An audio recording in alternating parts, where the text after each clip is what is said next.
नमस्कार मंडळी, माझं नाव वैष्णवी डहाके। आज आपण बनवणार आहोत भोपळ्याचे मुटकुळे। चला तर मग त्यासाठी कोणते साहित्य लागते ते आपण बघूया पहिलं। तर भोपळ्याचे मुटकुळे बनवण्यासाठी आपल्याला लागणार आहे भोपळा।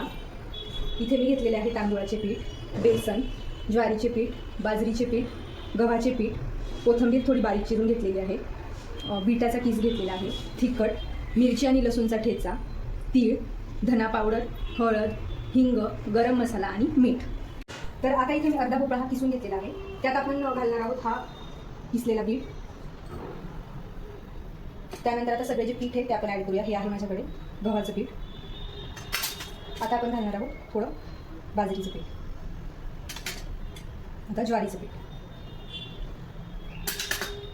थोडंसं आपण बेसन ॲड करणार आहोत। इथे मी 2 ते 2.5 चमचे बेसन ॲड केलेलं आहे आणि तांदूळाचं पीठ।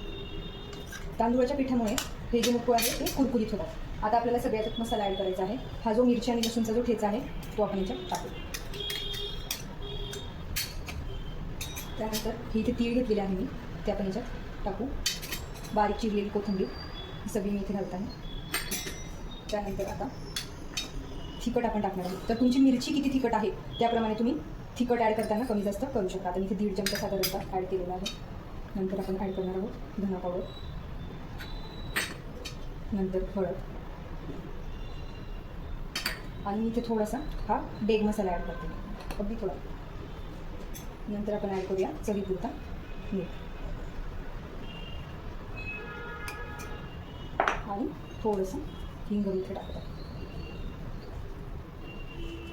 ठीक आहे, आता तुम्ही हे सगळं साहित्य आहे त्याचं पहिले जे आहे कोरडा आपण मिक्स करून घेऊया, म्हणजे त्यात सगळं मीठ आणि तिखट हे सगळं मिक्स होईल। आणि आता याला आपण पाणी टाकून मळून घेऊ। जर गोळा जो आहे तो पूर्णपणे मळून घेतलेला आहे आणि मी आता इथे हे याची रोल्स करून आपल्याला वाफवायचे आहे। त्यासाठी मी इथे पाणी गरम करायला ठेवलेलं आहे। तर जोपर्यंत हे पाणी उकळत आहे तोपर्यंत आपण ह्या चाळणीमध्ये हे रोल्स करून ठेवून घेऊ। ठीक आहे, तर आता हे रोल्स करण्यासाठी आपल्याला आपण पहिले हाताला तेल लावायचं आहे आणि मग त्याचा असा गोळा घेऊन, तुम्हाला हवा तसा गोळा घेऊ शकता, मोठा छोटा, आणि असा त्याच्याशी वड्या पडतील इतपत असा रोल करायचा आहे।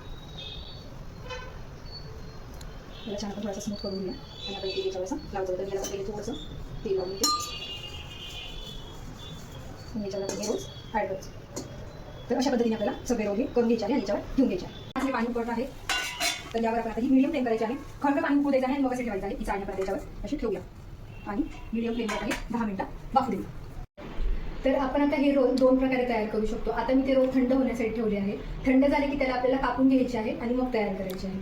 तर त्यासाठी आपल्याला पहिले 2 प्रकार आहेत। एक आपण फोडणी पण देऊ शकतो किंवा जसं आपण कोथिंबीर वडी तळतो तसं आपण तळू शकतो। तर तसं आपण 2 प्रकार बघणार आहोत। तर पहिले आपण बघूया फोडणीसाठी।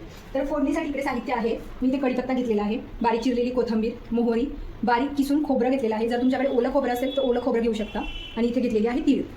तर पहिले आपण फोडणीचं बघून घेऊया आणि मग नंतर आपण तळून घेऊ। आणि आता आपण टाकून घेऊया थोडंसं तेल। कढई तापलेली आहे, आपण टाकून घेणार आहोत मोहरी। आता आपण टाकणार आहोत कढीपत्ता, त्यानंतर आपल्याला टाकायचे आहे तीळ। तर कढीपत्ता झाला की आता आपण टाकून घेणार आहोत तीळ। तीळ पण थोडीशी तडतडू द्यायची आहे।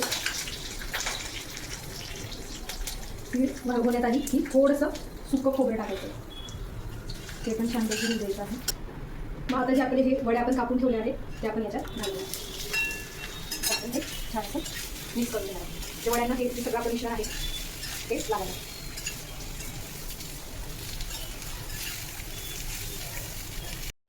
आता इथे आपलं तेल तापलेलं आहे। आता या सगळे जे मुटकुळे आहेत ते आपण तळून घेऊया। तर एक वडी याच्यात सोडूया, अगदी कोथिंबीर वडी जशी तळतो आपण तसेच। तर हे जे आपले मुटकुळे आहेत ते छान क्रिस्पी तळून झालेले आहे। आता याला आपण काढून घेऊया। तर अशा प्रकारे आपले भोपळ्याचे मुटकुळे बनवून तयार आहे। 2 पद्धतीने आपण बनवलेले आहेत। हे आहे फोडणी देऊन बनवलेले मुटकुळे आणि हे आहे तळण करून बनवलेले मुटकुळे। तर तुम्ही नक्की बनवून बघा आणि एन्जॉय।